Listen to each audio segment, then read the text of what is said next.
देश दुनिया च वसदे पंजाबियों को जी आया। मैं हरजिंदर सिंह रंधावा, तुम देख रहे हो पंजाब टैलीविजन और मेरे नाल ने सरदार नरिंदरपाल सिंह। सरदार साहब जिन्हां दे राज च कदे कई बिना पत्ता नहीं सी झोलदा, अज घेरे तंग हो गए। नहीं घेरे काहदे तंग हो गए? 3 दिन का विधान सभा का विशेष सैशन सी, खत्म हो गया, बस गल रात गई बात गई।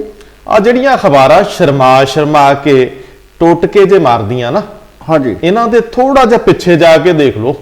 बैबल कलां बरगाड़ी मामले च पेश चलान कूक कूक के आखदे ने, स्रोत पुख्ता करदे ने कि 10 सफियां दे विच सारी इबारत लिखी है कि किवें अधिकारियों के पिछे हाकम भी खलोते ने। देखो गल तो बड़ी साफ है कि जेड़े भी अधिकारी उस दिन उत्थे मौजूद सी वो अपने आप ते उत्थे चले नहीं गए जी। उन्हां दे मगर छोटे दे मगर वड्डा, वड्डे दे मगर उस तो वड्डा, उस तो वड्डे दे उत्ते आखिर उही होणगे जिहड़े उस वेले कहंदे सी कि जमीन ते चलदी हुई कीड़ी भी नज़र आउंदी है। जे तत्काली डीजीपी सुमेध सैनी 22 वार अपने सुआर्डीनेट उमरा नंगल नाल गल करदे आ, बिल्कुल, जिन्हां दी ड्यूटी बैबल कलां च सीगी नहीं, ਜਿਹੜੇ कमिश्नर लुधियाने दे सी। सही गल, जेकर वो गलबात हो रही है तो उदों पिछे भी कोई गलबात होंदी होगी। सुनिया है कि SIT ने वो सबूत पुख्ता कीते आ कि आखिर उदों दे हाकम किस हद तक चाहते सी धरना चुकाउणा। ये गल बहुत अगे तक वधी हुई है। हालांकि अज दे दौर दे विच चीज़ां नितर के नहीं आ रही, लेकिन सुनीदा है कि वड्डे घर दियां शामां उदास ने। यह भी सुनीदा है कि हुण वो दौर दौरा नहीं रहा, अजकल पेशबंदियां बचा दियां ने। देखो बड़ा साफ है ये जिहड़ी गल तुसीं अज कह रहे हो, ये गल 2018 दे विच जस्टिस रणजीत सिंह कमिशन की रिपोर्ट विच आ गई सी जी कि ये उपरले हुक्मां तो बिना कुछ नहीं होया जी, लेकिन वो एक मैक्रो जांच सी। मैक्रो तो बाद हुण माइक्रो जांच जिहड़ी आ उन ते तय तक जाना ही जाना है। सुनीदा है कि ਜਿਹੜੇ कोई उत्थे कारां दे डीलर सी जी, उत्थों दे कोई एडवोकेट सीगे, जिथे किधरे वो गोलियां जड़ियां सी, वो जो कुछ उत्थे होया, गड्डियां जड़ियां सी उन्हां नूं कीता गया, पुलिस नूं एक तरह नाल सेफ रस्ते थाणी कड्ढण दा यतन होया। वो जदों नंगे हो गए, वो तत्थ जदों सामने रखते, कोर्ट दे सामने उस खलारा पा लिया गया। सुनीदा उस खलारे च कंसोआं वड्डे घरां दियां ने। सुनीदा है कि उदों दे ਜਿਹੜੇ हाकम सी, खास तौर पर सुखबीर सिंह बादल का अखबारां शर्मा के नाम लिखदियां कि उन्हां दा हवाला दिता गया कुछ सबंधां नाल। हुण इस गल नूं पुख्ता किवें जिहड़ी सरकारी ते रिकॉर्ड च करदी है कि किवें किवें वापरिया। देखो हालांकि चलान दे वो 10 सफियां च चीज़ां बहुत क्लीयर करन दा यतन है, ठीक है जी। हुण जदों एक काउंटर आपस विच होणगे, ਜਦੋਂ ਵਕੀਲ ਜਦੋਂ ਆਮੋ ਸਾਹਮਣੇ ਹੋਣਗੇ, ਜਦੋਂ ਬਹਿਸ ਹੋਏਗੀ, ਜਦੋਂ ਤੱਥਾਂ ਨੂੰ ਮੁੜ ਕੇ ਘੋਖਿਆ ਪੜਤਾਲਿਆ ਜਾਵੇਗਾ, ਜਦੋਂ ਜੱਜ ਸਾਹਿਬਾਨ ਦੇ ਸਾਹਮਣੇ ਹੋ ਸਕਦਾ ਇਹ ਬਹੁਤ ਲੰਬਾ ਚੱਲੇ। ਪਰ ਹੁਣ ਤੱਕ ਜਿਹੜਾ ਨਿੱਤਰ ਕੇ ਆ ਰਿਹਾ ਉਹ ਤਕਲੀਫ ਦੇ ਉਹਨਾਂ ਲੋਕਾਂ ਲਈ ਜ਼ਰੂਰ ਆ ਜਿਨ੍ਹਾਂ ਨੂੰ ਕਦੇ ਤਕਲੀਫ ਸ਼ਾਇਦ ਹੋਈ ਨਹੀਂ। ਬਿਲਕੁਲ, ਉਹ ਮੈਂ ਸੁਣਦਾ ਹੁੰਦਾ ਸੀ ਸਰਦਾਰ ਜੀ ਨਿੱਕੇ ਹੁੰਦਿਆਂ, ਸਾਨੂੰ ਨਹੀਂ ਸੀ ਪਤਾ ਵੀ ਇਹ ਕਿਹਨਾਂ ਲਈ ਕਹਿੰਦੇ ਆ कि आखिर तप करने वालियां नूं राज मिलदा। शायद ये कहंदे सी तपों राज, ते राजों कुछ होर भी कहंदे सी, राजों नरक। लेकिन मैनूं ये चीज़ां देख के इंज लग रहा कि ये ताज सौखे नहीं होंदे ना, ये ताज किसी वेले तुहानूं चुंडियां वढ़दे। देखो अंग्रेजी की कहावत है, the man who wears the crown जी नोस द वेट। जिहदे सिर ते ताज है उन्होंने पता है जिम्मेवारी किड्डी वड्डी है जी। लेकिन जिथों तक तुसीं पानी पी लो, मैं गल अगे वधा दी। सामने गल आई सी जी, तुहानूं याद होना इसे कांड दे विच शायद पहली बारी पंजाब के इतिहास होया सी कि अणपछाती पुलिस ने गोली चलाती। 200 का कैमरिਆਂ ते सब कुछ सी, हाँ संगत बैठी सी। ये बार बार SIT कह रही है जी, ये जिहड़े जांच कमिशन बने सीगे, Zora Singh commission, justice Ranjit Singh commission, Markandey Katju commission आया, उन्हां सारिਆਂ ने ये साफ किया कि संगत तो पाठ करती सी। बिल्कुल, कोई उत्थे भड़काट नहीं सी, हिलजुल नहीं सी। आखिर पुलिस नूं काल कादी सी? हाँ, फिर सुनीदा है कि पुलिस का तो कोई धड़ा ही नहीं हुंदा। पुलिस का धड़ा तो सरकार का धड़ा हुंदा, स्टेट हुंदी है, और स्टेट जिहड़ा हाकम हुंदा। फिर आखिर पुलिस नूं किन्ने वरत्या? ਆਖਰ ਡੀਜੀਪੀ ਨੂੰ ਕਿੱਧਰੋਂ ਡਾਇਰੈਕਸ਼ਨ ਮਿਲੀ? ਇਹ ਜਦੋਂ ਸਵਾਲ ਪੁੱਛਿਆ ਜਾਂਦਾ ਤੇ ਸੁਣੀਦਾ ਹੈ ਕਿ ਉਸ ਚਲਾਨ ਦੇ ਵਿੱਚ ਕੁਝ ਕਨਸੋਵਾਂ ਇੰਜ ਹੀ ਨੇ ਕਿ ਹੋ ਸਕਦਾ ਵੱਡੇ ਵੱਡੇ ਵਕੀਲ ਇਹਨਾਂ ਅਦਾਲਤਾਂ 'ਚ ਜਾਣ। ਜੀ ਦੇਖੋ, ਆਮ ਤੁਸੀਂ ਸਾਫ਼ ਕਰਦੇ ਹੁੰਦੇ ਜੇ ਕਿ ਜਦੋਂ ਕਿਸੇ ਜਗ੍ਹਾ ਤੇ ਵਜ਼ਾਰਤ ਬਣਦੀ ਆ, ਮੁੱਖ ਮੰਤਰੀ ਤੋਂ ਬਾਅਦ ਅਹਿਮ ਅਹੁਦਾ ਕਿਹੜਾ ਹੁੰਦਾ? ਉਹ ਤਾਂ ਡਿਪਟੀ ਸੀ। ਹਾਂ, ਵਿੱਤ ਦਾ ਅਹੁਦਾ, ਹਾਂ, ਗ੍ਰਹਿ ਮੰਤਰਾਲਾ, ਸਥਾਨਕ ਸਰਕਾਰਾਂ, ਇਹੋ ਹੀ ਅਹੁਦੇ ਹੁੰਦੇ ਨੇ ਨਾ। ਬਿਲਕੁਲ। ਤੇ ਜਦੋਂ ਜਿਹੜਾ ਉਪ ਮੁੱਖ ਮੰਤਰੀ ਆ ਉਹ ਗ੍ਰਹਿ ਮੰਤਰੀ ਵੀ ਹੋਵੇ ਸੂਬੇ ਦਾ, ਜੀ, ਫਿਰ ਕਿੱਧਰ ਨੂੰ ਇਸ਼ਾਰਾ ਜਾਣਾ?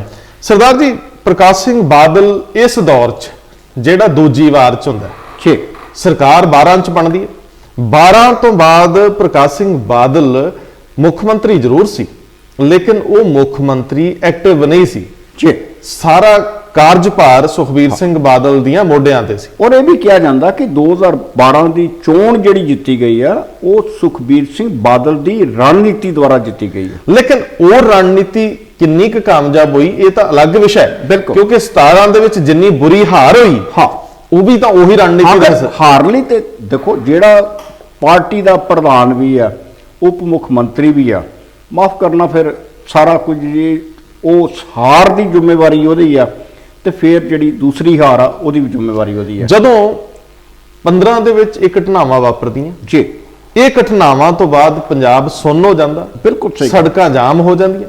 ਇਹ ਕਿਸਾਨੀ ਮੂਵਮੈਂਟ ਜਿਹੜੀ ਹੁਣ ਅਸੀਂ ਦੇਖ ਰਹੇ ਹਾਂ, ਇਹਦੇ ਨਾਲੋਂ ਵੱਡੀ ਮੂਵਮੈਂਟ ਸੀ ਉਹ। ਹਾਂ, ਵੱਖਰੀ ਗੱਲ ਕਿ ਉਸ ਮੂਵਮੈਂਟ ਦਾ ਲੀਡਰ ਕੋਈ ਨਹੀਂ ਸੀ। ਹਾਂਜੀ, ਉਸ ਮੂਵਮੈਂਟ ਦੇ ਵਿੱਚ ਕਿਸੇ ਨੂੰ ਲੀਡਰ ਬਣਨ ਵੀ ਨਹੀਂ ਦਿੱਤਾ ਗਿਆ, ਕਿਉਂਕਿ ਲੋਕ ਜਿਹੜੇ ਆ ਉਹਨਾਂ ਦੀਆਂ ਭਾਵਨਾਵਾਂ ਬਹੁਤ ਬੁਰੀ ਤਰੀਕੇ ਨਾਲ ਪ੍ਰਭਾਵਿਤ ਹੋਈਆਂ।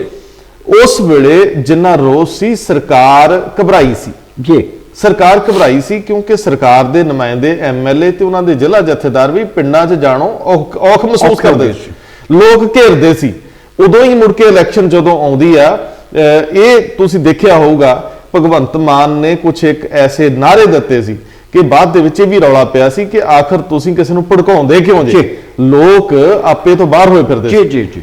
ਹੁਣ ਜਦੋਂ ਉਹਨਾਂ ਘਟਨਾਵਾਂ ਨੂੰ ਮੁੜ ਕੇ ਤੁਸੀਂ ਵੇਖਦੇ ਹੋ, ਜਿਸ ਤਰੀਕੇ ਨਾਲ ਐਸਆਈਟੀ ਨੇ ਕੰਮ ਕੀਤਾ, ਜਿਵੇਂ ਕੁੰਵਰ ਵਿਜੇ ਪ੍ਰਤਾਪ ਨੂੰ ਉਸ ਐਸਆਈਟੀ ਤੋਂ ਵੱਖ ਕਰਨ ਦੀ ਕੋਸ਼ਿਸ਼ ਹੋਈ 2-3 ਵਾਰੀ, ਜਿਵੇਂ ਅਕਾਲੀ ਦਲ ਉਸ ਢੰਗ ਨਾਲ ਅਗਰੈਸਿਵ ਰਿਹਾ ਕਿ ਕੁੰਵਰ ਵਿਜੇ ਪ੍ਰਤਾਪ ਪਾਸੇ ਹੋ ਜਾਣ। ਸ਼੍ਰੋਮਣੀ ਕਮੇਟੀ ਉਸ ਹਰ ਜਾਂਚ ਕਮਿਸ਼ਨ ਦੀ ਵਿਰੋਧਤਾ ਕਰਦੀ ਹੈ, ਬਾਰ-ਬਾਰ 2 ਮਤੇ ਤੇ ਸ਼੍ਰੋਮਣੀ ਕਮੇਟੀ ਪਾਉਂਦੀ ਹੈ ਕਿ ਜਸਟਿਸ ਰਣਜੀਤ ਸਿੰਘ ਕਮਿਸ਼ਨ ਨੂੰ ਕੋਈ ਹੱਕ ਨਹੀਂ ਹੈ। ਜੀ, ਅਕਾਲ ਤਖਤ ਤੱਕ ਕਿਉਂ ਆਇਆ ਜਾਂਦਾ ਕਿ ਨਹੀਂ ਅਸੀਂ ਅਕਾਲ ਕਿਸੇ ਕਮਿਸ਼ਨ ਦੇ ਅਧੀਨ ਨਹੀਂ ਹੈ। ਜੀ, ਸੋ ਸਾਰਾ ਕੁਝ ਜਿਹੜਾ ਸੀਗਾ ਉਹਨੂੰ ਇੱਕ ਪਾਸੜ ਕਰਨਾ ਕੋਸ਼ਿਸ਼ ਕੀਤੀ ਗਈ ਹੈ।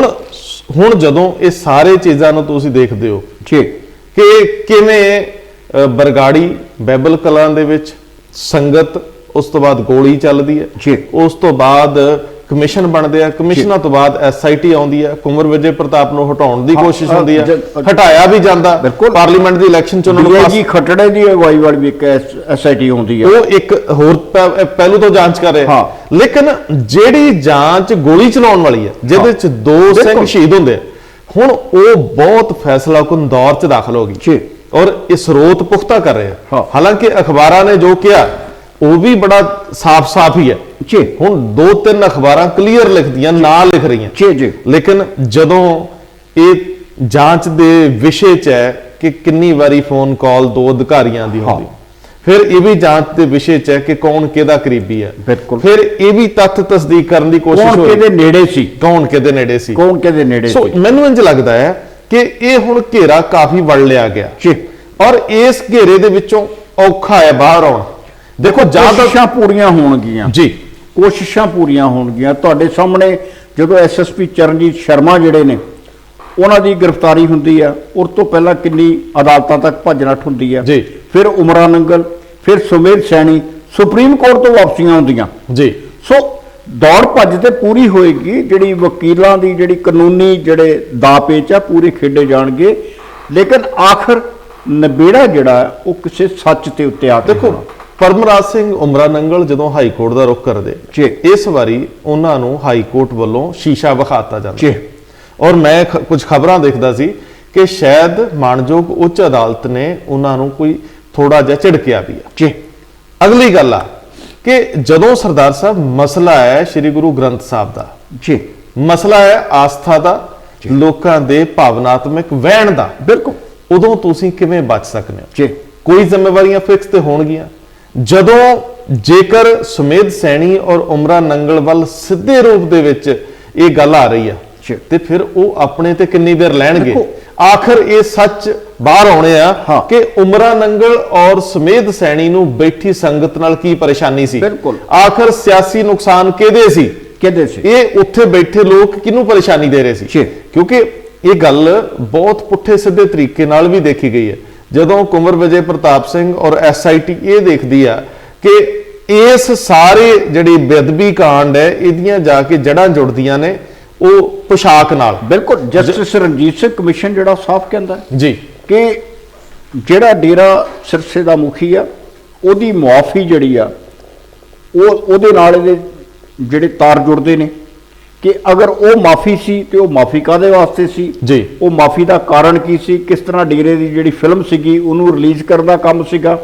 ਮਤਲਬ ਸਾਰੀਆਂ ਤਾਰਾਂ ਜਿਹੜੀਆਂ ਜੁੜਦੀਆਂ ਨੇ। ਡੇਰੇ ਦੀ ਵੋਟ ਕਿਹਨੂੰ ਮਿਲਦੀ ਸੀ? ਕਿਹਨੂੰ ਪੈਂਦੀ ਸੀ? ਡੇਰੇ ਦੀ ਵੋਟ ਦਾ ਲੈਣਾ ਦੇਣਾ ਕਿਸੇ ਪੁਲਿਸ ਅਫੀਸਰ ਨਾਲ ਤੇ ਸੀ ਨਹੀਂ, ਬਿਲਕੁਲ। ਸਿਆਸੀ ਲੋਕਾਂ ਨਾਲ ਸੀ। ਜੀ। ਫਿਰ ਉਸ ਤੋਂ ਥੋੜਾ ਅੱਗੇ ਆਉਂਦੇ ਆ ਕਿ ਜਦੋਂ ਇਹ ਸਾਰਾ ਘਟਨਾਕ੍ਰਮ ਵਾਪਰਦਾ ਹੈ ਉਸ ਦੌਰਾਨ ਦੇ ਵਿੱਚ 2015 ਤੋਂ ਅੱਗੇ ਆ ਕੇ ਜੀ ਜਦੋਂ ਅਕਾਲੀ ਆਗੂਆਂ ਨੂੰ ਮੁਸ਼ਕਲ ਆ ਰਹੀ ਸੀ, ਜੀ ਜਦੋਂ ਇਹਨਾਂ ਧਰਨਿਆਂ ਮੁਜ਼ਾਹਰਿਆਂ ਦੀ ਸਭ ਤੋਂ ਜ਼ਿਆਦਾ ਸਮੱਸਿਆ ਤੁਸੀਂ ਅਕਾਲੀ ਆਗੂਆਂ ਦੀ ਗੱਲ ਕਰਦੇ ਹੋ। ਅਕਾਲ ਤਖਤ ਦੇ ਉਸ ਵੇਲੇ ਦੇ ਜਥੇਦਾਰ ਗਿਆਨੀ ਗੁਰਬਚਨ ਸਿੰਘ ਨੂੰ ਮੰਜੀ ਸਾਹਿਬ ਦੀਵਾਨ ਅਸਥਾਨ ਦੇ ਬਾਹਰ ਦਰਬਾਰ ਸਾਹਿਬ ਦੇ ਹਜੂਰੀ ਰਾਗੀ ਘੇਰ ਲੈਂਦੇ ਨੇ ਜੀ। ਇਹ ਤੋਂ ਵੱਧ ਕੀ ਹੋਏਗਾ? ਉਹ ਕਹਿੰਦੇ ਕਿ ਤੂੰ ਤੇ ਬਾਹਰ ਨਹੀਂ ਨਿਕਲਦਾ, ਜੋ ਫੈਸਲਾ ਕਰ ਲਿਆ ਕਰ ਰਿਹਾ, ਤੂੰ ਲਫ਼ਜ਼ ਵਰਤਿਆ ਗਿਆ। ਪਰ ਕਹਿੰਦੇ ਸਾਡਾ ਵੀ ਰਾਹ ਬੰਦ ਕਰਤਾ। ਹਜੂਰੀ ਰਾਗੀਆਂ ਨੂੰ ਸਵਾਲ ਹੋਣੇ ਸ਼ੁਰੂ ਹੋ ਗਏ ਸੀ, ਪ੍ਰਚਾਰਕਾਂ ਨੂੰ ਸਵਾਲ ਹੋਣੇ ਸ਼ੁਰੂ ਹੋ ਗਏ ਸੀ ਕਿ ਜੇ ਤੁਸੀਂ ਗੁਰੂ ਦੀ ਖਾਤਰ ਨਹੀਂ ਬੋਲ ਸਕਦੇ ਫਿਰ ਤੁਸੀਂ ਕੌਣ ਹੋ? ਸਰਦਾਰ ਸਾਹਿਬ ਹੁਣ ਇਹ ਚੀਜ਼ਾਂ ਜਿਹੜੀਆਂ ਬਹੁਤ ਕਲੀਅਰ ਤਰੀਕੇ ਨਾਲ ਛਪ ਰਹੀਆਂ ਨੇ, ਆ ਰਹੀਆਂ ਨੇ ਜੀ ਕਿ ਸੁਖਬੀਰ ਸਿੰਘ ਬਾਦਲ ਔਰ ਉਹ ਸਾਰਾ ਜਿਹੜਾ ਉਦੋਂ ਦਾ ਤੰਤਰ ਸੀ ਜੀ ਉਹਨੂੰ ਜਵਾਬ ਦੇਣੇ ਹੋਣਗੇ। ਬਿਲਕੁਲ। ਕੋਰਟਾਂ 'ਚ ਜਾ ਕੇ ਦੱਸਣਾ ਹੋਊਗਾ। ਜਿਸ ਤਰੀਕੇ ਨਾਲ ਐਸਆਈਟੀ ਅੱਗੇ ਵਧ ਰਹੀ ਹੈ, ਪ੍ਰੋਸੀਡਿੰਗਸ ਜਾਰੀ ਨੇ, ਜਿੱਦਾਂ ਅੱਗੇ ਕੋਰਟਾਂ ਦੇ ਵਿੱਚ ਇਹਨਾਂ ਮਸਲਿਆਂ ਨੇ ਉੱਭਰਨਾ ਹੈ, ਇਹ ਸਾਰੇ ਦੇ ਸਾਰੇ ਰਾਜਨੀਤਿਕ ਤੌਰ ਤੇ ਬਾਦਲ ਕਿਆਂ ਲਈ ਬਹੁਤ ਔਖੀ ਘਾਟੀ ਆ। ਇਸ ਵੇਲੇ ਉਹ ਅੱਗੇ ਵੀ ਹੋਣ ਦੀ ਲੜਾਈ ਲੜ ਰਹੇ ਸੀ। ਜਦੋਂ ਉਹ ਐਨਡੀਏ ਚੋਂ ਬਾਹਰ ਆ ਜਾਂਦੇ ਆ, ਜਦੋਂ ਉਹਨਾਂ ਨੂੰ ਅਸਤੀਫਾ ਦੇਣਾ ਪੈਂਦਾ, ਜਦੋਂ ਉਹਨਾਂ ਨੂੰ ਪਹਿਲਾਂ ਹਾਮੀ ਭਰ ਕੇ ਬਿੱਲਾਂ ਦੀ ਖਿਲਾਫ ਖੜਨਾ ਪੈਂਦਾ, ਵਿਧਾਨ ਸਭਾ ਦੀ ਇੱਕ ਵਾਰੀ ਬਾਈਕਾਟ ਕਰਕੇ ਇਸ ਵਾਰੀ ਖਲੋਣਾ ਪੈਂਦਾ, ਨਾਲ ਉਹ ਗਵਰਨਰ ਕੋ ਜਾ ਕੇ ਮੁੜ ਕੇ ਅਗਲੇ ਦਿਨ ਖਿਲਾਫ ਵੀ ਬੋਲਣਾ ਪੈਂਦਾ। ਅੱਜ ਫਿਰ ਮੈਂ ਦੇਖਿਆ ਸੀ, ਅਸੀਂ ਜਦੋਂ ਪ੍ਰੋਗਰਾਮ ਕਰ ਰਹੇ ਸੀ, ਸਰਦਾਰ ਸੁਖਬੀਰ ਸਿੰਘ ਬਾਦਲ ਆਪਣੀ ਕੋਰ ਕਮੇਟੀ ਨੂੰ ਲੈ ਕੇ ਪ੍ਰੈਸ ਨੂੰ ਐਡਰੈਸ ਕਰ ਰਹੇ ਸੀ। ਸੋ ਸਵਾਲ ਇਹ ਆ ਕਿ ਕਿੰਨੇ ਕੁ ਆਖਰ ਅੱਕ ਚੱਬਾਂਗੇ, ਕਿੰਨੀ ਕੁ ਐਫਰਟਸ ਲਾਉਣੇ ਪੈਣਗੇ ਇਸ ਸਾਰੇ ਦੌਰਾਨ। ਦੂਜੇ ਬੰਨੇ ਐਸਆਈਟੀ ਜਿਹੜੀ ਪ੍ਰੋਸੀਡਿੰਗਸ ਨੂੰ ਲੈ ਕੇ ਅੱਗੇ ਵਧ ਰਹੀ ਹੈ, ਜਿਹੜੀ ਇਹ ਕੋਰਟ ਦੀ ਕਾਰਵਾਈ ਆ, ਇਹ ਦਿਨ ਪ੍ਰਤੀ ਦਿਨ ਦੇ ਹਿਸਾਬ ਨਾਲ ਹਰ ਮੁਸ਼ਕਲ ਖੜੀ ਕਰੂਗੀ। ਨਾ ਸਾਹਮਣੇ ਆਉਣਗੇ, ਚੀਜ਼ਾਂ ਬਾਹਰ ਆਉਣਗੀਆਂ, ਚਲਾਨ ਨੇ ਬਾਰ-ਬਾਰ ਉਹਦੀ ਵਿਆਖਿਆ ਕੀਤੀ ਜਾਣੀ ਆ ਔਰ ਵਿਆਖਿਆ ਕਰਨ ਤੋਂ ਬਾਅਦ ਉਹਨਾਂ ਤੇ ਬਹਿਸਾਂ ਹੋਣੀਆਂ, ਹਰ ਦਿਨ ਖਬਰਾਂ ਬਣਨੀਆਂ। ਸੋ ਜਦੋਂ ਗੁਰੂ ਗ੍ਰੰਥ ਸਾਹਿਬ ਨਾਲ ਸੰਬੰਧਿਤ ਮਸਲੇ ਹੋਣਗੇ, ਨਾਲ ਇਹ ਨਾ ਆਉਣਗੇ, ਫਿਰ ਸਿਆਸੀ ਜ਼ਮੀਨ ਦਾ ਮੁਸ਼ਕਲ ਹੈ ਅੱਗੇ ਵਧਣਾ ਔਰ ਇਹ ਜ਼ਰਖੇਜ਼ ਧਰਾਤਲ ਬੰਜਰ ਹੋਣ ਵੱਲ ਵੱਧ ਸਕਦੀ ਹੈ। ਔਰ ਇਹ ਸੱਚ ਹੈ ਕਿ ਜਵਾਬ ਦੇਣੇ ਔਖੇ ਆ। ਬੰਜਰ ਹੋਣ ਵੱਲ ਤੇ ਵੱਧ ਗਈ 2017 ਦੇ ਵਿੱਚ। ਜੀ 2017 ਦੀ ਚੋਣ ਹਾਰੀ, 2017 ਦਿੱਲੀ ਦੇ ਵਿੱਚ ਛੱਡਣੀ ਪਈ। ਜੀ ਦਿੱਲੀ ਹਰਨੀ ਪਈ ਇੱਕ ਕਿਸਮ ਦੀ। ਉਸ ਜਗ੍ਹਾ ਦੇ ਉੱਤੇ ਸੁਖਬੀਰ ਬਾਦਲ ਦੇ ਨਾਂ ਦੇ ਉੱਤੇ ਪਹਿਲਾਂ ਹੀ ਫੈਸਲਾ ਹੋ ਗਿਆ ਕਿ ਇਹਦੇ ਨਾਂ ਦੇ ਉੱਤੇ ਇਹਦੀ ਫੋਟੋ ਤੇ ਵੋਟ ਨਹੀਂ ਮੰਗਣੀ। ਹੁਣ 3 ਸਾਲ ਬਾਅਦ 2019 ਚ ਸਿਰਫ 2 ਸੀਟਾਂ ਮਿਲੀਆਂ ਲੋਕ ਸਭਾ ਦੀਆਂ। ਹਰਿਆਣਾ ਹਾਰੇ, ਦਿੱਲੀ ਦੇ ਵਿੱਚ ਫਿਰ ਪਿਛਾਂਹ ਹਟਣਾ ਪਿਆ 2019 ਦੇ ਵਿੱਚ। ਹੁਣ 2020 ਦੇ ਵਿੱਚ ਉੱਥੇ ਦਿੱਲੀ 'ਚ ਕੀ ਹੋਣ ਡਿਆ? ਉਰੇ ਨੂੰ ਅੱਜ 21 ਚ ਹੋਣਾ, 21 ਚ ਹੋਊਗਾ। ਜਿਹੜੀ ਘਟਨਾ ਵੱਲ ਤੁਸੀਂ ਇਸ਼ਾਰਾ ਕਰਨਾ ਉਧਰ ਆਉਂਦੇ ਆ, ਲੇਕਿਨ ਉਸ ਤੋਂ ਪਹਿਲਾਂ ਇੱਕ ਛੋਟੀ ਘਟਨਾ, ਛੋਟੀ ਨਹੀਂ ਬਹੁਤ ਵੱਡੀ ਵੀ ਹੈ। ਦੇਖੋ, ਜਗਮੀਤ ਸਿੰਘ ਬਰਾੜ ਕਦੇ ਆਵਾਜ਼ੇ ਪੰਜਾਬ ਮੰਨੇ ਗਏ, ਬਿਲਕੁਲ ਪਾਰਲੀਮੈਂਟ ਚੋਂ 1-2 ਵਾਰੀ ਬੋਲੇ, ਬੜੇ ਧਾਕੜ ਤੇ ਬੜੇ ਸੋਹਣੇ ਲਫ਼ਜ਼ਾਂ ਦੇ ਵਿੱਚ। ਮੁੜ ਕੇ ਉਹ ਸਿਆਸੀ ਮਜਬੂਰੀਆਂ ਅਕਾਲੀ ਦਲ ਨਾਲ ਚਲੇ ਗਏ। ਅਕਾਲੀ ਦਲ ਨੇ ਉਹਨਾਂ ਨੂੰ ਵਾਹ-ਵਾਹ ਅੱਗੇ ਰੱਖਿਆ ਸੀ। ਪਿਛਲੀ ਜਦੋਂ ਕੋਰ ਕਮੇਟੀ ਦੀ ਮੀਟਿੰਗ ਸੀ ਤੇ ਕੋਰ ਕਮੇਟੀ ਦੀ ਮੀਟਿੰਗ ਤੋਂ ਜਦੋਂ ਇਹਨਾਂ ਨੇ ਐਨਡੀਏ ਚੋਂ ਬਾਹਰ ਆਉਣਾ ਸੀ, ਉਦੋਂ ਜਗਮੀਤ ਬਰਾੜ ਨੇ ਇਹ ਗੱਲ ਕਹੀ ਸੀ ਕਿ ਭਾਈ ਇੱਥੇ ਫੈਸਲਾ ਨਾ ਲਓ, ਤੇਜਾ ਸਿੰਘ ਸਮੁੰਦਰੀ ਹਾਲ ਚ ਲਈਏ ਲੋਕਾਂ ਦੀ ਹਾਜ਼ਰੀ ਚ। ਉਸ ਤੋਂ ਬਾਅਦ ਜਗਮੀਤ ਸਿੰਘ ਬਰਾੜ ਇੱਕ ਟੈਲੀਵਿਜ਼ਨ ਚੈਨਲ ਨੂੰ, ਪ੍ਰਾਈਵੇਟ ਚੈਨਲ ਨੂੰ ਇਹ ਕਹਿੰਦੇ ਆ ਕਿ ਅਕਾਲੀ ਦਲ ਨੂੰ ਤੇ ਸਾਨੂੰ ਫਾਇਦਾ ਤਾਂ ਹੋਣਾ ਸੀ ਜੇ ਬੀਬਾ ਹਰਸਿਮਰਤ ਜੂਨ ਚ ਅਸਤੀਫਾ ਦੇ। ਬਿਲਕੁਲ, ਅੰਦਰ ਵੀ ਸ਼ਾਇਦ ਉਹਨਾਂ ਨੇ ਕਹੀ ਆ, ਅੰਦਰ ਵੀ ਇਹ ਬੇਚੈਨੀ ਆ ਕਿ ਫੈਸਲੇ ਲਏ ਜਾਂਦੇ ਆ ਲੇਕਿਨ ਫੈਸਲੇ ਬਹੁਤ ਗਲਤ ਟਾਈਮਿੰਗ ਰੱਖੇ ਜਾਂਦੇ। ਜੀ, ਹਰ ਫੈਸਲਾ ਫਾਇਦਾ ਕਰਨ ਦੀ ਬਜਾਏ ਨੁਕਸਾਨ ਕਰ ਰਿਹਾ। ਜੀ, ਇਹਦਾ ਮਤਲਬ ਅੰਦਰਲੇ ਪਾਸੇ ਸਭ ਅੱਛਾ ਨਹੀਂ ਹੈ। ਜੀ, ਹੁਣ ਇਸੇ ਚੀਜ਼ ਨੂੰ ਜੇ ਅੱਗੇ ਵਧਾਈਏ, ਜਿਹੜੀ ਗੱਲ ਤੁਸੀਂ ਇਸ਼ਾਰਾ ਕਰਦੇ ਸੀ। ਨਹੀਂ, ਇੱਕ ਇਹਦੇ ਨਾਲ ਹੋਰ ਜੋੜ ਲਓ। ਤੁਹਾਨੂੰ ਯਾਦ ਹੋਣੀ ਜਿਸ ਕੋਰ ਕਮੇਟੀ ਨੇ ਭਾਈਵਾਲੀ ਜਿਹੜਾ ਗੱਠਜੋੜ ਤੋੜਨ ਦਾ ਫੈਸਲਾ ਲੈਣਾ ਸੀ, ਉਸ ਕੋਰ ਕਮੇਟੀ 'ਚ ਕੀ ਹੋਇਆ ਸੀ? ਜੀ, ਪਹਿਲੀ ਵਾਰ ਕਿਹਾ ਕੋਰ ਕਮੇਟੀ ਨੂੰ ਤੁਸੀਂ ਫੈਸਲਾ ਕਰੋ। ਕੋਰ ਕਮੇਟੀ ਕਹਿੰਦੀ ਅਸੀਂ ਕਿਉਂ ਫੈਸਲਾ ਕਰੀਏ? ਜਿਸ ਬੰਦੇ ਨੇ ਇਸ ਗੱਠਜੋੜ ਨੂੰ ਸ਼ੁਰੂਆਤ ਕੀਤੀ ਹੈ ਉਹਦੇ ਕੋਲੋਂ ਫੈਸਲਾ ਕਿਉਂ ਨਾ ਲਿਆ ਜਾਵੇ? ਜੀ, ਆਖਰ ਉਹਨੂੰ ਬੇਨਤੀ ਕਿਉਂ ਨਾ ਕੀਤੀ ਜਾਏ? ਉਹ ਇਸ਼ਾਰਾ ਜਿਹੜਾ ਸੀ ਸਰ ਪ੍ਰਕਾਸ਼ ਸਿੰਘ ਬਾਦਲ ਵੱਲ ਸੀ।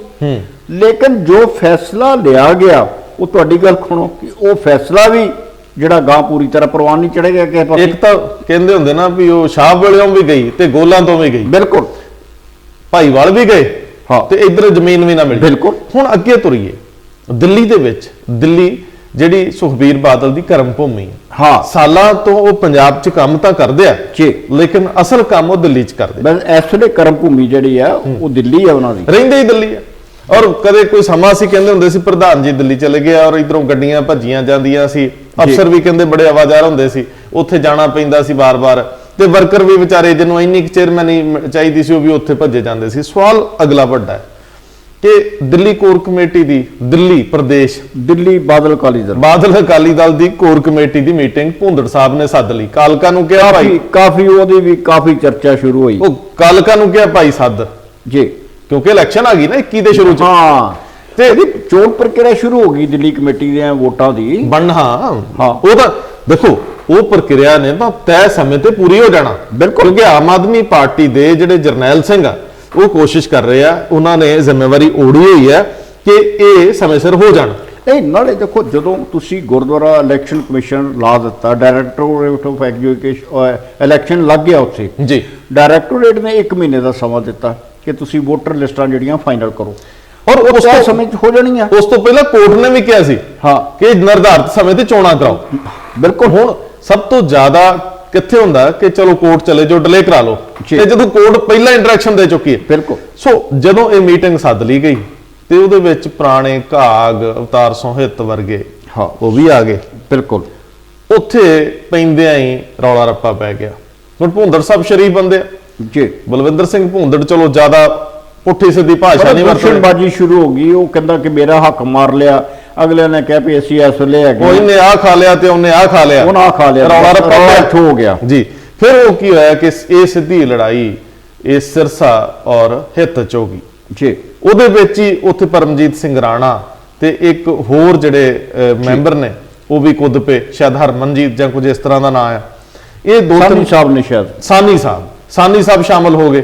ਸੋ ਇਹ ਰੌਲਾ ਰੱਪਾ ਇੰਨਾ ਵਧਿਆ ਕਿ ਮੁੜ ਕੇ ਇਹ ਲੜਾਈ as it is Sukhbir Singh Badal ਦੀ ਰਿਹਾਇਸ਼ ਤੇ ਚਲੇਗੀ। ਪਹਿਲਾਂ ਕਹਿੰਦੇ ਕਿ ਹਿੱਤ ਸਾਹਿਬ ਗਏ ਨੇ ਜੀ, ਪਹਿਲਾਂ ਹਿੱਤ ਸਾਹਿਬ ਮੀਟਿੰਗ 'ਚ ਉੱਠ ਕੇ ਚਲੇ ਗਏ ਨੇ ਉਧਰ, ਬਾਅਦ 'ਚ ਸਰਸਾ ਜੀ ਉਧਰ ਚਲੇ ਗਏ। ਫਿਰ ਉਹ ਕਹਿੰਦੇ ਜੀ ਵੀ ਕੁਦਰਤਨ ਸੁਖਬੀਰ ਜੀ ਵੀ ਉੱਥੇ ਸੀ ਤੇ ਬੀਬੀ ਹਰਸਿਮਰਤ ਵੀ ਸ਼ਾਇਦ ਉੱਥੇ ਸੀ ਮੌਕੇ ਤੇ, ਔਰ ਜਦੋਂ ਇਹ ਰੌਲਾ ਰੱਪਾ ਪੈਂਦਾ ਹੈ ਤੇ ਉਹ ਕਹਿੰਦੇ ਜੀ ਇਹ ਤਾਂ ਹਿੱਤ ਸਾਹਿਬ ਤਾਂ ਭਾਸ਼ਾ ਬੜੀ ਮਾੜੀ ਵਰਤਦੇ ਆ। ਉਹ ਕਹਿੰਦੇ ਜੀ ਮੈਂ ਵਰਤੂੰਗਾ, ਮੇਰੇ ਇਹ ਕਰ ਕੀ ਰਹੇ ਜੀ। ਰੌਲਾ ਰੱਪਾ ਕਹਿੰਦੇ ਕਾਫੀ ਵੱਧ ਗਿਆ। ਸੁਖਬੀਰ ਸਿੰਘ ਬਾਦਲ ਨੂੰ ਸਮਝ ਨਾ ਆਵੇ ਵੀ ਹੁਣ ਕਰਨਾ ਕੀ ਹੈ। ਜੀ, ਕਰਨਾ ਤਾਂ ਉਹੀ ਹੈ ਕਿ ਸਾਹਮਣੇ ਇਲੈਕਸ਼ਨ ਆ, ਸਾਰੇ ਇਕੱਠੇ ਹੋ ਕੇ ਜਾਓ, ਜੱਫੀਆਂ ਪਾਓ, ਛੱਡੋ ਗੱਲ ਨੂੰ, ਹੈਨਾ, ਵੱਟੇ ਖਾਤੇ ਪਾ ਦਿਓ, ਇਹ ਲੜਾਈਆਂ ਛੱਡ ਦਿਓ, ਗਾਂ ਤੁਰੋ ਜੀ, ਆਹ ਕਰ ਦਿੰਨੇ ਆ, ਕਮੇਟੀ ਬਣਾ ਦਿੰਨੇ, ਇੰਜ ਕਰ ਦਿੰਨੇ। ਗੱਲ ਗਾਂ ਜਿਹੜੀ ਆ ਉਹ ਤੁਰੀ। ਗੱਲ ਭੁੰਦੜ ਸਾਹਿਬ ਨੇ ਸਾਫ਼ ਕਹੀ, ਮੇਰੇ ਤੇ ਵੱਸੋਂ ਬਾਹਰ ਦੀ ਗੱਲ ਆ, ਤੁਸੀਂ ਆਪ ਹੀ ਨਿਪਟਾਇਆ ਕਰੋ ਜੀ। ਭੁੰਦੜ ਸਾਹਿਬ ਦਾ ਦੂਸਰੀ ਵਾਰੀ ਹਾਲਤ ਬਣੀ ਆ ਕਿ ਦੂਜੀ ਵਾਰੀ ਹੱਥ ਖੜੇ ਕੀਤੇ ਉਹਨਾਂ ਨੇ ਦਿੱਲੀ। ਤੁਹਾਨੂੰ ਲੱਗਦਾ ਜਦੋਂ ਵੋਟਾਂ ਜਦੋਂ ਦਿੱਲੀ ਵਿਧਾਨ ਸਭਾ ਦੀਆਂ, ਬਿਲਕੁਲ ਦੂਜੀ ਵਾਰੀ ਉਹਨਾਂ ਨੇ ਹੱਥ ਖੜੇ ਕੀਤੇ ਕਿ ਮੇਰੇ ਵੱਸ ਦਾ ਰੋਗ ਨਹੀਂ ਜੀ। ਉਦੋਂ ਵੀ ਤੇ ਭੁੰਦੜ ਸਾਹਿਬ ਸਲਾਹ ਕੀਤੇ ਬਿਨਾਂ ਕਿਹਾ ਹੈ ਵੀ ਜੇ ਬੀਜੇਪੀ ਨਾਲ ਨਹੀਂ ਤੇ ਅਸੀਂ ਇੰਨੇ ਕੈਂਡੀਡੇਟ ਸ਼ਾਮ ਤੱਕ ਦੇ ਦੇਾਂਗੇ। ਬਿਲਕੁਲ। ਸੁਣਿਆ ਮੁੜ ਕੇ ਉਹਨਾਂ ਨੂੰ ਪੁੱਛਿਆ ਹੀ ਨਹੀਂ। ਤੇ ਇਧਰਲੇ ਬੰਨੇ ਜਿਹੜਾ ਦੂਜੇ ਸੀ ਨਵੀਂ ਪੀੜ੍ਹੀ, ਉਹਨਾਂ ਨੇ ਕਿਹਾ ਜੀ ਅਸੀਂ ਤਾਂ ਬਾਈਕਾਟ ਕਰ ਦਿਆਂਗੇ। ਬਿਲਕੁਲ। ਸੋ ਸਰਦਾਰ ਸਾਹਿਬ ਇਹ ਸਥਿਤੀ ਬਣੀ। ਹੁਣ ਇਹ ਵੀ ਤਾਂ ਸੁਖਬੀਰ ਸਿੰਘ ਬਾਦਲ ਲਈ ਮੁਸ਼ਕਲ ਘੜੀ ਹੈ ਨਾ ਕਿ ਸਾਹਮਣੇ ਯੁੱਧ ਆ, ਇਲੈਕਸ਼ਨ ਤੋਂ ਵੱਡਾ ਸਿਆਸੀ ਲੋਕਾਂ ਲਈ ਯੁੱਧ ਤੇ ਕੋਈ ਨਹੀਂ ਹੁੰਦਾ। ਸੁਣਿਆ ਬਾਦਲ ਸਾਹਿਬ ਜਦੋਂ ਇਹ ਸਾਰੇ ਕਾਰਜਭਾਰ ਨੂੰ ਦੇਖਦੇ ਸੀ ਉਹਨਾਂ ਨੂੰ ਚਾਅ ਚੜਦਾ ਸੀ, ਇਲੈਕਸ਼ਨ ਆਉਂਦੀ ਸੀ। ਬਿਲਕੁਲ ਉਹਨਾਂ ਨੂੰ ਪਤਾ ਹੁੰਦਾ ਸੀ ਕਿ ਹੁਣ ਦਿਨ ਰਾਤ ਜਿਹੜਾ ਮੇਰਾ ਕੰਮ ਸ਼ੁਰੂ ਹੋ ਗਿਆ। ਹਾਂ। ਔਰ ਇਹ ਵੀ ਸੁਣਿਆ ਕਿ ਇਲੈਕਸ਼ਨ ਦੇ ਵਿੱਚ ਮਾਇਆ ਵੀ ਬੜੀ ਮਿਲਦੀ ਆ, ਹੋਰ ਬੜਾ ਕੁਝ ਹੁੰਦਾ, ਇਲੈਕਸ਼ਨ ਫੰਡ ਮਤਲਬ। ਜੀ, ਮੈਂ ਜੀ। ਕੁਝ ਨੂੰ ਗਲਤ ਨਾ ਸਮਝ ਲਿਓ। ਸੋ ਬਾਦਲ ਸਾਹਿਬ ਕਹਿੰਦੇ ਬੜੇ ਚਾਅ ਨਾਲ ਜਾਂਦੇ ਸੀ। ਇੱਥੇ ਹੁਣ ਮੁਸੀਬਤ ਬਣੀ ਵੀ ਇੱਕ ਤੋਂ ਬਾਅਦ ਦੂਜੀ ਇਲੈਕਸ਼ਨ 'ਚ ਸ਼ਿਕਸਤ ਹੋਈ। ਮੁਸੀਬਤ ਤੇ ਹੈ ਕਿ ਜਿਹਦੇ ਸਿਰ ਤੇ 2017 ਜਿੱਤੇ ਸੀ ਦਿੱਲੀ ਕਮੇਟੀ, ਉਹ ਬਾਹਰ ਹੋ ਗਏ ਜੀ। ਔਰ ਉਹਦੇ ਤੋਂ ਬਾਅਦ ਜਿਹੜੇ ਨਾਲ ਆਏ ਸੀ ਗੁਰਮੀਤ ਸਿੰਘ ਸ਼ੰਟੀ ਵਰਗੇ ਲੋਕ, ਜੀ ਉਹ ਹੁਣ ਬਾਹਰ ਨਿਕਲ ਕੇ ਸਰਨਿਆਂ ਨਾਲ ਚਲੇ ਗਏ ਜੀ। ਤੇ ਉਹ ਬਾਹਰ ਕਹਿ ਰਹੇ ਨੇ ਕਿ ਅੰਦਰ ਦੇ ਬੜੇ ਭੇਤ ਨੇ ਜਿਹੜੇ ਬਾਹਰ ਆਉਣੇ ਨੇ। ਅੱਛਾ। ਹੁਣ ਜੇ ਘਰ ਦਾ ਭੇਤੀ ਫਿਰ ਲੰਕਾ ਹੀ ਢਾਉਣ ਜਾਂਦਾ ਹੁੰਦਾ ਜੇ। ਚਲੋ ਸਾਨੂੰ ਤਾਂ ਪਤਾ ਨਹੀਂ ਜੀ, ਅਜੇ ਸਾਨੂੰ ਕਿਸੇ ਨੇ ਦੱਸੇ ਨਹੀਂ। ਜੀ। ਜੇ ਦੱਸੇ ਵੀ ਹੋਏ ਤੇ ਅਜੇ ਅਸੀਂ ਦੱਸਣੇ ਨਹੀਂ, ਨਹੀਂ। ਆ ਜਾਣਗੇ ਤੁਹਾਡੇ ਸਾਹਮਣੇ। ਪਰ ਮੈਂ ਇਹ ਕਹਿਣਾ ਹੈ ਕਿ ਜਦੋਂ ਅਵਤਾਰ ਸੋਹਿਤ ਨੂੰ ਕਿਹਾ ਗਿਆ ਜੀ ਵੀ ਭਾਈ ਤੂੰ ਵੱਡਾ ਹੈ, ਤੇਰੀ ਜ਼ਿੰਮੇਵਾਰੀ ਵੱਧ ਬਣਦੀ ਜੀ। ਹੈ, ਉਹ ਕਹਿੰਦੇ ਜੀ ਕੋਈ ਨਹੀਂ, ਫਿਰ ਜ਼ਿੰਮੇਵਾਰੀ ਤੇ ਜੇ ਹਰਨਾ ਹੀ ਆ ਤੇ ਇਹ ਜੇ ਇਹਨਾਂ ਨੇ ਇਹੋ ਕੰਮ ਕਰਨੇ ਆ ਤੇ ਫਿਰ ਹਾਰ ਹੀ ਸਾਹਮਣੇ ਪਈ ਹੈ। ਬਿਲਕੁਲ। ਸੋ ਸਵਾਲ ਇਹ ਆ ਕਿ ਜਦੋਂ ਘਰ ਦੇ ਅੰਦਰ ਦੇਖੋ ਲੜਾਈ ਲੜਨ ਲੱਗਿਆ, ਇਕੱਠੇ ਹੋ ਕੇ ਲੜਨੀ ਪੈਂਦੀ। ਜੀ। ਤੇ ਜੇ ਇੱਕ ਲੜਾਈ ਅੰਦਰ ਵਿੱਢੀ ਹੋਵੇ, ਇੱਕ ਲੜਾਈ ਅੰਦਰ ਹੋਵੇ, ਅੰਦਰ ਇਤਫਾਕ ਨਾ ਹੋਵੇ, ਅੰਦਰ ਇੱਕ ਦੂਜੇ ਨਾਲ ਬਣਦੀ ਨਾ ਹੋਵੇ, ਜੀ। ਫਿਰ ਤੁਹਾਡੀ ਗੱਲ ਠੀਕ ਹੈ ਕਿ ਘਰ ਦੇ ਭੇਤ ਬਾਹਰ ਚਲੇ ਜਾਂਦੇ। ਬਿਲਕੁਲ। ਔਰ ਲੜਾਈ ਦੂਜਿਆਂ ਲਈ ਸੌਖੀ, ਤੁਹਾਡੇ ਲਈ ਔਖੀ ਹੋ ਜਾਂਦੀ। ਨਾਲੇ ਲੜਾਈ ਦਾ ਜਿਹੜਾ ਸਿਧਾਂਤ, ਜਿਹੜਾ ਸਿੱਖ ਸਿਧਾਂਤ ਹੈ, ਜੀ। ਗੁਰੂ ਸਾਹਿਬਾਨ ਨੇ ਦਿੱਤਾ ਕਿ ਲੜਾਈ ਨੂੰ ਘਰ ਦੇ ਅੰਦਰ ਨਾ ਵੜਨ ਦਿਓ। ਹਾਂ। ਜੋ ਸਿੱਖ ਯੁੱਧ ਨੀਤੀ ਆ ਉਹ ਇਹੋ ਹੀ ਆ ਕਿ ਲੜਾਈ ਨੂੰ ਘਰ ਦੇ ਅੰਦਰ ਨਾ ਵੜਨ ਦਿਓ। ਜੀ। ਚਮਕੌਰ ਦੀ ਗੜੀ ਇਹਦਾ ਬਹੁਤ ਵੱਡਾ ਜਿਹੜਾ ਨਾ ਸਬੂਤ ਹੈ, ਪ੍ਰਤੱਖ ਸਬੂਤ ਹੈ ਕਿ ਲੜਾਈ ਨੂੰ ਘਰ ਦੇ ਅੰਦਰ ਨਾ ਵੜੋ। ਲੇਕਿਨ ਹੁਣ ਜਦੋਂ ਘਰ ਦੇ ਅੰਦਰ ਹੀ ਲੜੀ ਹੋਈ ਹੈ, ਬੜੀ ਹੋਈ ਆ, ਤੇ ਮਾਫ ਕਰਨਾ ਜਿਹੜੀਆਂ ਬਾਹਰੋਂ ਜਿਹੜੇ ਹਮਲੇ ਹੋ ਰਹੇ ਨੇ ਉਹਨਾਂ ਦਾ ਮੁਕਾਬਲਾ ਕਿਸ ਤਰ੍ਹਾਂ ਕਰਨਾ। ਬਿਲਕੁਲ ਠੀਕ ਹੈ ਜੀ। ਇਹ ਜਿਹੜੇ ਬਹਿਬਲ ਕਲਾਂ ਬਰਗਾੜੀ ਮਾਮਲਿਆਂ 'ਚ ਚਲਾਨ ਪੇਸ਼ ਹੋਏ, ਉਸ ਤੋਂ ਬਾਅਦ ਪ੍ਰਕਿਰਿਆ ਅੱਗੇ ਵਧੀ। ਔਰ ਜਿਵੇਂ ਹੁਣ ਫੋਨ ਕਾਲਸ ਦੀ ਗੱਲ ਆ ਰਹੀ ਆ, 22 ਫੋਨ ਕਾਲਸ ਦੀ ਗੱਲ ਆ ਰਹੀ ਆ, ਅੰਗਰੇਜ਼ੀ ਦੀ ਇੱਕ ਵੱਡੀ ਅਖਬਾਰ ਇਹ ਲਿਖਦੀ ਹੈ। ਉਸ ਤੋਂ ਬਿਨਾਂ ਜਿਹੜੇ ਸਾਡੇ ਸਰੋਤ ਪੁਖਤਾ ਕਰਦੇ ਆ ਕਿ ਅੰਦਰ ਕਿਵੇਂ ਅੱਗੇ ਪ੍ਰੋਸੀਡਿੰਗਸ ਵਧਣਗੀਆਂ। ਹਾਲਾਂਕਿ ਅਦਾਲਤੀ ਕਾਰਵਾਈਆਂ ਨੇ, ਅਦਾਲਤੀ ਕਾਰਵਾਈਆਂ 'ਚ ਤੁਸੀਂ ਕੁਝ ਵੀ ਲੋੜੋਂ ਵੱਧ ਡਿਸਕਸ ਨਹੀਂ ਕਰ ਸਕਦੇ। ਲੇਕਿਨ ਇਹ ਘੇਰਿਆਂ ਦਾ ਤੰਗ ਹੋਣਾ ਪੰਜਾਬ ਦੀ ਸਿਆਸਤ ਨੂੰ ਦੋ ਚੁਣੌਤੀਆਂ ਜਿਹੜੀਆਂ ਨੇ ਜੀ ਇੱਕੋ ਸਮੇਂ ਤੇ ਆ ਰਹੀਆਂ ਨੇ। ਦਿੱਲੀ ਦੇ ਨਾਲ ਸਾਡੇ ਬਹੁਤੇ ਸੰਬੰਧ ਚੰਗੇ ਨਹੀਂ ਰਹੇ। ਜੀ ਜੀ ਜੀ ਬਿਲਕੁਲ। ਅੱਗੇ ਤੇ ਸੀਗਾ ਕਿ ਸਭ ਕੁਝ ਮਿਲ ਬੈਠ ਕੇ ਹੋ ਜਾਂਦਾ ਸੀ। ਹੁਣ ਦਿੱਲੀ ਨਾਲ ਸਾਡੇ ਸੰਬੰਧ ਚੰਗੇ ਨੇ ਰਹੇ। ਇੱਥੇ ਸਾਡਾ ਹੁਕਮ ਨਹੀਂ ਚੱਲਦਾ ਇਸ ਵੇਲੇ। ਜੀ। ਕਦੇ ਤੇ ਇਹ ਸੀ ਵੀ ਇੱਥੇ ਵੀ ਹੁਕਮ ਚੱਲਦਾ ਸੀ ਤੇ ਉੱਥੇ ਵੀ ਸਾਡਾ ਹੁਕਮ ਚੱਲਦਾ ਸੀ। ਹੁਣ ਹੁਕਮ ਚੱਲਣੇ ਤੇ ਬੰਦ ਹੈ ਜੀ। ਤੇ ਹੁਣ ਤੇ ਉਹ ਬਸ ਉਹ ਬੇਨਤੀਆਂ ਹੀ ਕੋਲ ਰਹਿ ਗਈਆਂ। ਫਿਰ ਪਾਤਰ ਸਾਹਿਬ ਕਹਿੰਦੇ ਹੁੰਦੇ ਨਾ, ਉਹਨਾਂ ਨੇ ਲਿਖਿਆ ਕਿਤੇ, ਕਹਿੰਦੇ ਪਿੰਡ ਜਿਨ੍ਹਾਂ ਦੇ ਗੱਡੇ ਚੱਲਣ ਹੁਕਮ ਅਤੇ ਸਰਦਾਰੀ, ਬਿਲਕੁਲ ਸ਼ਹਿਰ ਚ ਆ ਕੇ ਬਣ ਜਾਂਦੇ ਨੇ ਬੱਸ ਦੀ ਇੱਕ ਸਵਾਰੀ। ਬਿਲਕੁਲ ਬੱਸ ਦੀ ਇੱਕ ਸੋ ਗੱਲ ਇਹ ਹੈ ਕਿ ਸੱਤਾ ਚਲੇ ਜਾਵੇ ਤੇ ਫਿਰ ਤਾਂ ਬੰਦਾ ਸਵਾਰੀ ਰਹਿ ਜਾਂਦਾ। ਬਿਲਕੁਲ। ਫਿਰ ਇੱਕ ਆਮ ਜਨ ਸਧਾਰਨ, ਕਈ ਵਾਰੀ ਬੜਾ ਸਾਨੂੰ ਭਰਮ ਹੁੰਦਾ, ਕਿਸੇ ਵੇਲੇ ਸਾਨੂੰ ਬੜਾ ਹੰਕਾਰ ਹੁੰਦਾ ਹੈ ਕਿ ਸਾਡੇ ਬਿਨਾਂ ਇਹ ਧਰਤੀ ਨਹੀਂ ਤੁਰਨੀ। ਲੇਕਿਨ ਇਹ ਸਦੀਆਂ ਤੋਂ ਐਂ ਹੀ ਚੱਲਦਾ ਆ ਔਰ ਇਹ ਚੱਕਰ ਨੇ ਚੱਲਦੇ ਰਹਿਣਾ ਹੈ। ਲੇਕਿਨ ਸਰਦਾਰ ਸਾਹਿਬ, ਇਨਸਾਫ ਹੁੰਦਾ ਹੈ, ਬਿਲਕੁਲ ਕੁਦਰਤੀ ਇਨਸਾਫ ਵੀ ਹੁੰਦਾ ਹੈ, ਤੇ ਜਿਹੜੀ ਜ਼ਿੰਮੇਵਾਰੀ ਇਨਸਾਨਾਂ ਸਿਰ ਹੈ ਕਿ ਜਿਹੜਾ ਸਮਾਜਿਕ ਇਨਸਾਫ ਹੈ ਉਹ ਤਾਂ ਹੋਣਾ ਹੀ ਚਾਹੀਦਾ।